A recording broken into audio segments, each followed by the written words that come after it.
Hi folks, I'm Chris. Welcome to Arena Studio and Crew and episode 5 of the songwriting course. So, before we carry on, please give the channel a like and a subscribe and a thumbs up on all the videos. It really makes my day when you do that.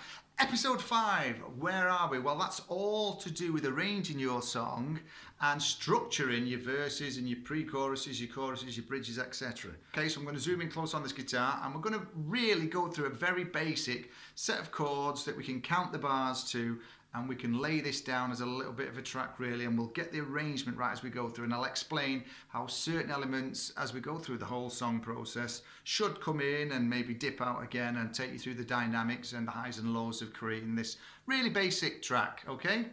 So the song that we're going to look at is it follows a formula music does. The formula hopefully should be there now of what works, and this does work. I've used it on countless occasions. I might vary the length of the odd bar or two or swap things around ever so slightly, but this tends to be the main thing that I focus on most of the time.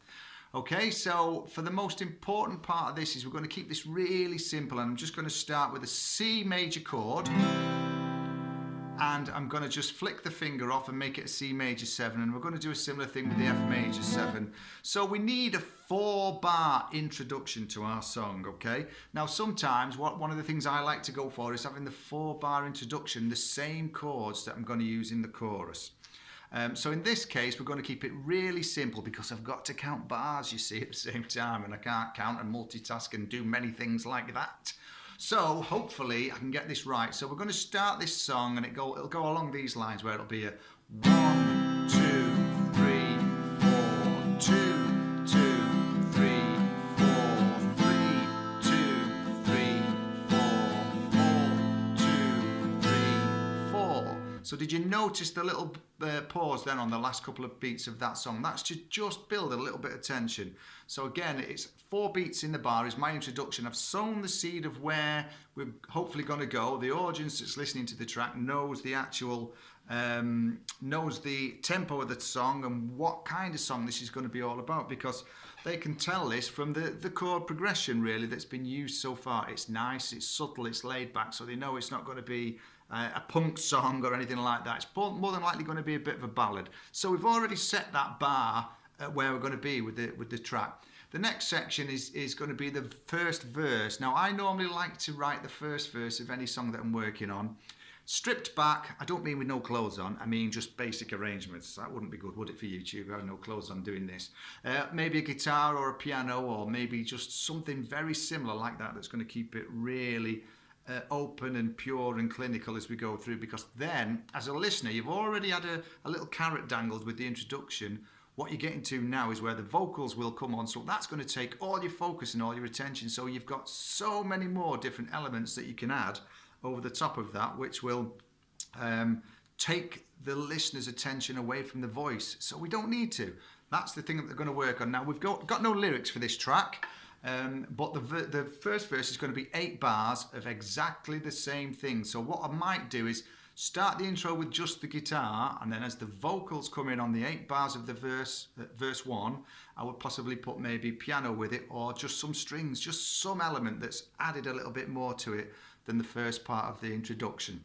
So again, I'm showing you how I count the bars. So the first verse is basically going to be this: 1, 2, 3, 4, 2, 2, 3, 4, 3, 2, 3, 4, 4, 2, 3, 4, 5, 2, 3, 4, 6, 2, 3, 4, 7, 2, 3, 4, 8, 2, 3, 4. So really it's quite simple what we're working on, but already we've got structure and we've got a little bit of dynamic variation in it because we've added an element with the guitar and piano. We're going to go with that, say, for the first verse, okay? So now we've got to change things a little bit, because as a listener you're starting to get a bit bored with this. You've heard the chord progressions for sort of 10 bars now with just a slight variation of a vocalist and a keyboard in the background.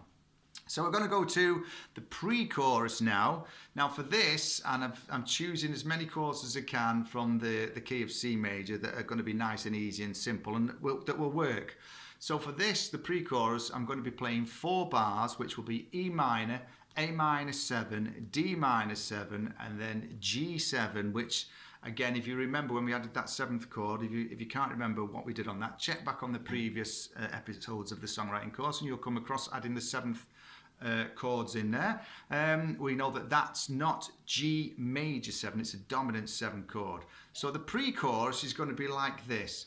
1, 2, 3, 4, 2, 2, 3, 4, 3, 2, 3, 4, 4, 2, 3, 4. So again, see how that dominant 7 chord just ringing out rather than strum it through. We've added an element of change there again, which is keeping our focus as a listener. It's keeping our attention onto the track. Then we go straight into the first chorus, which is going to be 4 bars, exactly the same as the verse. So that's going to be a 1, 2, 3, 4, 2, 2, 3, 4, 3, 2, 3, 4, 4, 2, 3, 4. Now some guys like to do 8 bars on the first chorus, but personally what I've got a little tip that I'll show you in a few seconds of why I like to do 4 bars first. I've literally just sang half my chorus. That's what I'm going to do there. So again, I've cut it short, which sometimes has this, oh, I wasn't expecting that effect with your song as well. So the next thing we're going to do is we're going to go into verse 2. Now, if you remember, verse 1 was 8 bars. So we're going to swap these roles around now. Verse 2 is going to be 4 bars. The pre-chorus is going to be the same. And then the second chorus is going to be 8 bars, the full chorus. Instead of singing 4 bars like I've just done, it's going to be a full 8. So the second verse is going to be like this. 1, 2, 3, 4, 2, 2, 3, 4, 3, 2, 3, 4, 4, 2, 3, 4. Pre-chorus.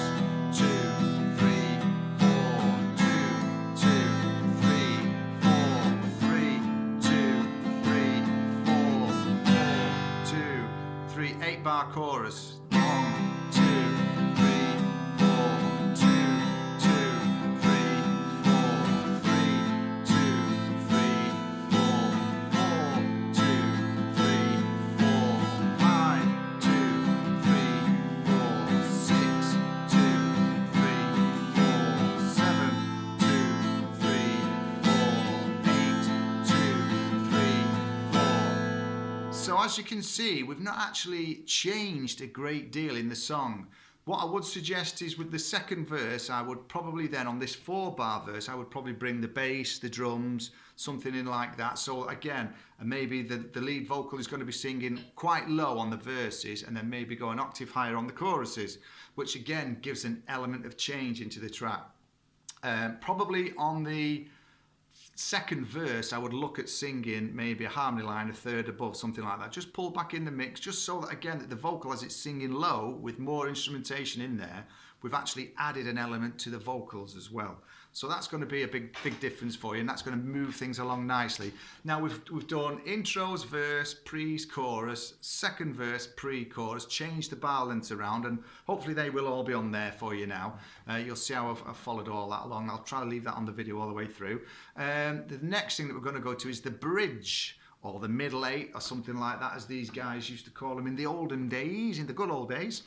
Now the bridge is where I kick off completely different with a slight change of melody and a new set of chords. So if I come off the last couple of bars of the chorus, the bridge, I've actually got a D minor, an A minor, an E minor, and then a D minor, A minor, E minor, G, along those lines, I think. So I'll come off the chorus with a 1, 2,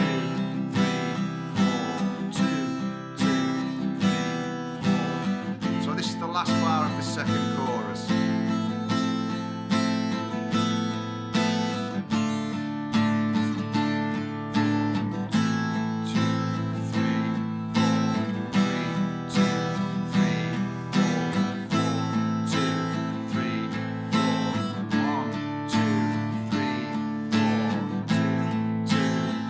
Back to a G now.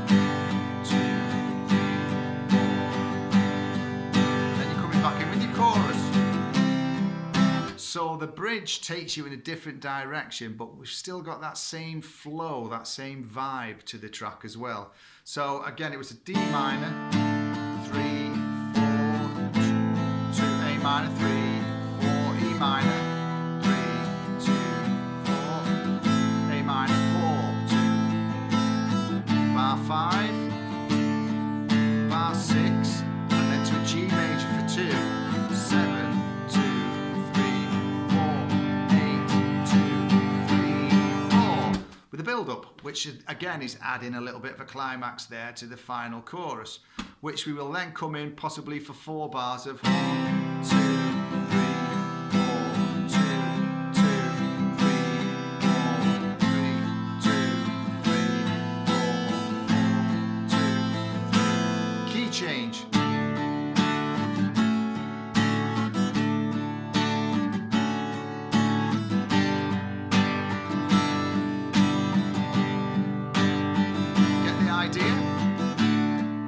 So again, the final element of the track, and when we get to that chorus just before the key change after the bridge, that's when we want all the backing vocals, all the strings, all the guitars, everything that we've got to play with at our disposal in our band or in our songwriting session.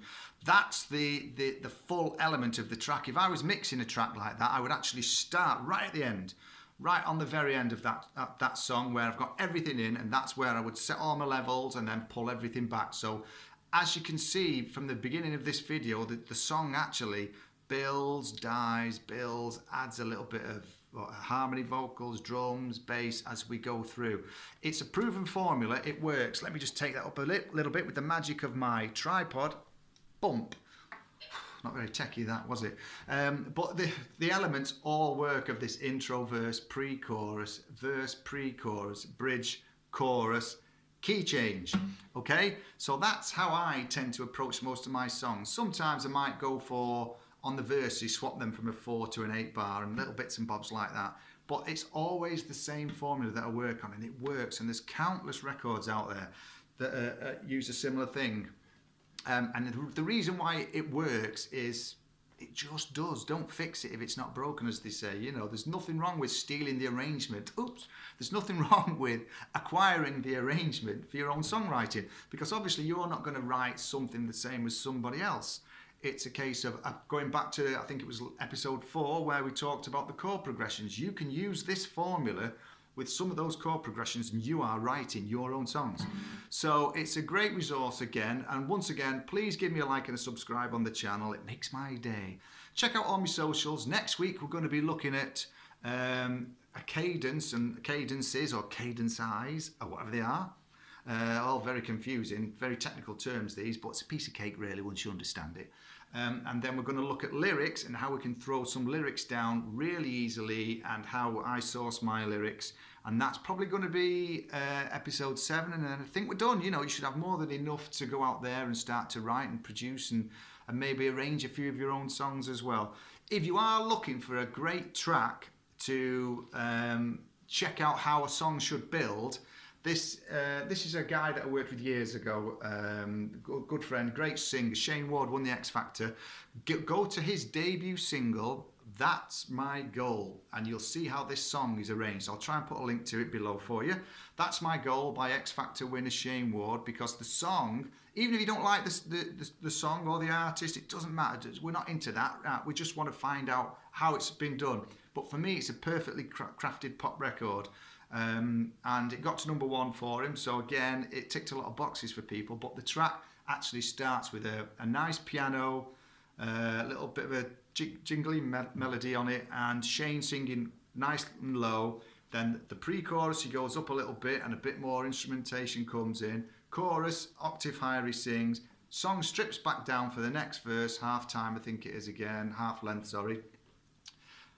Pre-chorus again, where everything starts to build, and then the final choruses with all the gospel choir vocals, strings, whole 9 yards in there, and then you've got a key change on it as well where he gets to do all the vocal ad-libs over the top. So that song actually covers all the elements of this little songwriting episode that we've been talking on today and use that as a reference point. You know, think to yourself, well, yeah, that's great how they've done this. You know, even if it's not your style of music, it's still the same formulas that work, okay? So check that out from the link below. It was a great song for him, and he's gone on and had a great career so far, and I'm sure, I wish him well, and I'm sure he's going to be doing more great songs in the future. But the secret to all this is having great structure to your songwriting and good songwriters around you, which you can all learn. You know, I'll help you out with all the lyrics as well over the next couple of videos, and like I say, we'll chat about the cadence side of things next week, and you've got more than enough elements to do all right in this, I think, then. So from me, Chris, thanks for watching episode 5, and I hope this is improving your songwriting for you.